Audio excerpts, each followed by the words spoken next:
because the plugging power is what's making it cool down.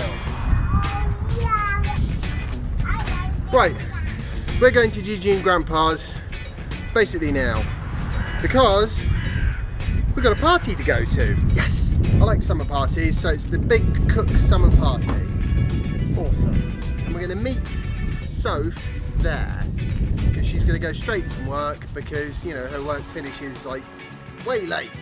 And we've got partying to do. Well, party setting up to do today. Let's head off.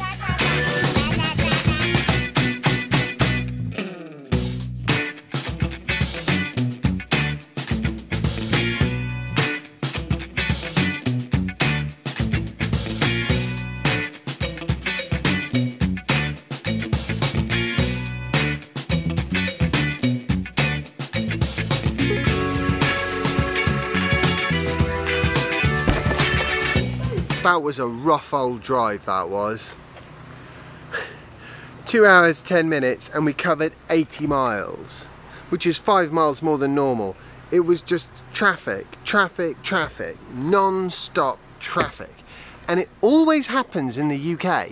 You get a bank holiday coupled with a little bit of sunshine and everybody's like, let's go driving. No more grumbling, because we're here, albeit a little bit later than originally planned. This is like my trick. Yes, I'm not sure about your trick. That's it, pull the bike back, put it back, the back. Here you go, well done. Kids seem relatively entertained. Jasper's showing Dexter his bicycle. Probably won't stay entertained for long, so I better be quick. I wanted to talk today about superchargers. In particular, the number of superchargers. And this is prompted by a video that I found on YouTube which had 15 Teslas, Model S's and X's queued up at a supercharger.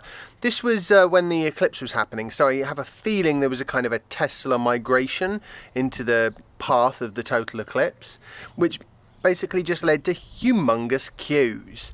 Now, Tesla is planning on, is it doubling, tripling the number of superchargers around the place over the next, I don't know, 12 months, something like that. There's a massive supercharger build-out program underway, as there pretty much has been for the last, since they started installing superchargers. I never remember a time when they weren't expanding the sites, actually. With Model 3 coming along and all these extra cars, I think it's going to be quite tricky to keep certain superchargers from just becoming bottlenecks. In particular in the US. I actually think in the UK and Europe, because of the different... oh, Jasper, because it's on a slope, monkey, it might not work. Oh, sorry. Oh, Alright, you're going to put it back now. Remember, you've got to take the stand off. You can't just cycle it. Yeah, so in the UK, superchargers tend to be more densely sited. And there tend to be more alternative routes that you can take in order to get to your destination. The US, however, is a little bit more sort of, here's a 500-mile road and there's a supercharger in the middle of it, and everyone who wants to go from east to west, who is anywhere near this bit, needs to go down this one road. And that's a bit of a problem. Also, we've got the Ecotricity network, which is kind of like the supercharger network light. You know, they're not as powerful and there's not as many of them, but they are in the right places. And you only need one card to get across a whole nationwide network, and it's the only network. If you're stopping at a motorway service station, there's only two kinds of chargers you can use in the UK. The Ecotricity ones or Tesla superchargers. Now, admittedly, there's a bit of an abuse of monopoly situation going on with Ecotricity to some extent. And I've just realised I've got the camera shadow all over me, but hey, that happens. I'm going to put the camera over this way. So, yeah, could be a bit of a monopoly type situation with Ecotricity, you could say. But the plus point to that is that you know that you can just rock up with the Ecotricity app all set up and get a charge, and you're not going to have to faff around. If there were lots of different regional operators, could be more hassle perhaps.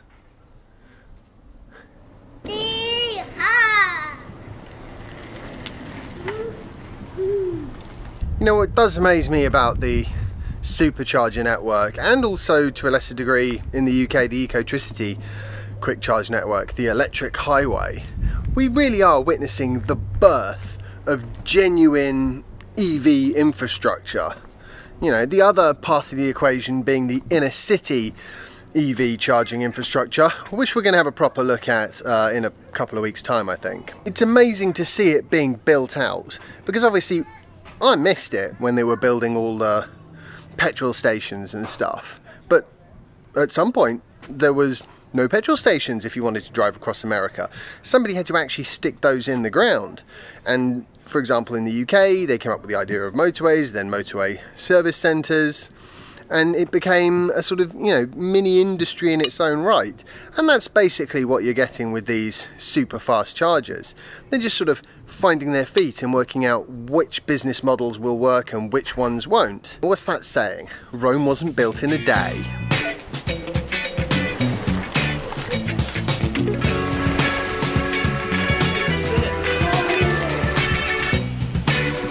Annoyingly enough, he seems to have gone off the idea of knee pads for now, which, given the speed he was going around there, is I'm more than a little bit concerned. Yeah, this is the reason why we were invited to the party, to help put up gazebos.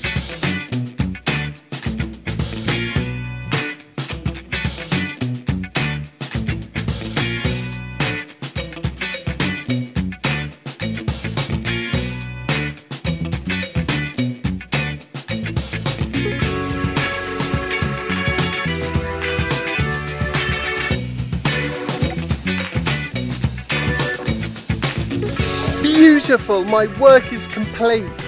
Now it's dinner time. Soph's here.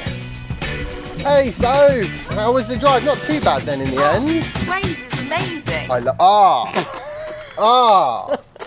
What? I need the loo and that made me laugh. Waze is amazing, isn't it? Amazing. I don't understand how it's so good. I just... Now Soph's here, and she's gonna, I think, probably put Jasper to sleep, because she likes to do that, because she doesn't normally get the opportunity to do it, which is also good for me because it means I can finish today's vlog post with a little bit of an update on the whole solar situation. I don't think I'm going to get them from the original company that I got a quote from, because basically their quote came in at £12,000 and I got a quote through IKEA and it's about 10,500-ish. But this is the critical thing. The one from IKEA comes with a 6.5 kilowatt-hour battery, whereas the other quote that I had was panels and a hot water thingamajiggy. But the problem with the hot water thingamajiggy is our hot water cannot be heated by electricity. It has to be gas. So we would have to get a heating element put into the tank, and you'd probably want to insulate it as well, or you're not going to see the benefit. I would rather have a battery. Plus, I also am extremely keen on the concept of backup power, so that the internet will actually just stay on and power cuts become a transparent and not annoying thing. You know, the freezers still work. You can still open the doors and make coffee. Considering everything, I think probably what I'm going to do is go with IKEA. But I've got to speak to Soph about it all first. I'm going to give her a bit of a lowdown on everything and see what she says. My mum is back now. I know, Jasper. I said hello to her. I hope you've enjoyed today's vlog post and found it interesting. If you have, remember to like it, share it and subscribe if you haven't already, and follow me on Instagram if you don't already. And I'll see you tomorrow for the next instalment of my daily vlog. Bye. Yeah, this is the reason why we were invited to the party, to help put up gazebos. Didn't put the gazebo up. Oi! No. Damn nice. Yeah, well, I'm going to put the little one up. And I'm going to claim credit for putting that one up.